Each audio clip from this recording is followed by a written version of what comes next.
বলি রাত 10টা তো হলো, খাবার দাওয়া হবে না? শুধু চাই ডুকু ডুকু ডুকু ডুকু ডুকু খাওয়াই হবে না?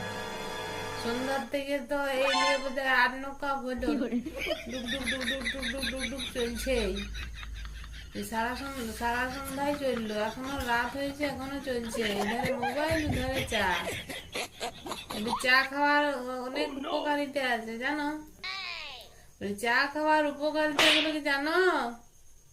না, একটু কমে চা খাচ্ছে তো তো বকতে দিবে আর কি, তো কি উপকারে দিয়েছে সেটা বলো, ভালো করে শোনে। শুনো মন দিয়ে চাইলে।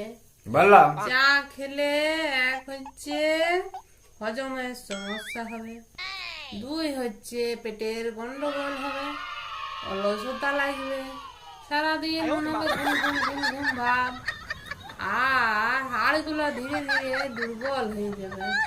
আর তোমার মতন এই যে খদ্দের গুলো যারা সারা রাত ধরে শুধু ডুক ডুক ডুক ডুক ডুক ডুক ডুক ডুক চা খাচ্ছে, তাদেরকে দয়া করে ভিডিওটা পাঠিয়ে দিবে, তাহলে চায়ের উপকারিতা গুলো সব জানতে পারবে।